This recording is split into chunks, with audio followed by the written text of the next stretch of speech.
চাঁপাইনবাবগঞ্জের ঐতিহাসিক তাহাখানা কমপ্লেক্সে দাঁড়িয়ে আছে একটি পবিত্র ও ঐতিহাসিক স্থান, হযরত শাহ নিয়ামতুল্লাহ রহমতুল্লাহ আলাইহির মাজার।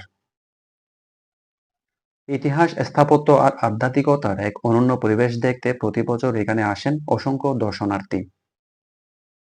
এখানে শায়িত আছেন হযরত নিয়ামতুল্লাহ রহমতুল্লাহ আলাইহি। তিনি ছিলেন একজন প্রসিদ্ধ সুফি সাধক। তার স্মৃতিকে ঘিরে এই স্থানটি আজও মানুষের কাছে অত্যন্ত সম্মান ও শ্রদ্ধার একটি স্থান।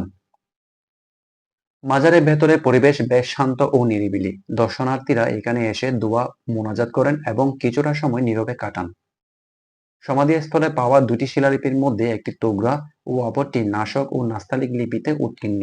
যদিও ওই শিলালিপিতে শুধুমাত্র কোরআনের বাণী খচিত রয়েছে, তবে তা স্থাপনাটির ধর্মীয় গুরুত্ব ও ঐতিহাসিক মূল্য নির্দেশ করে।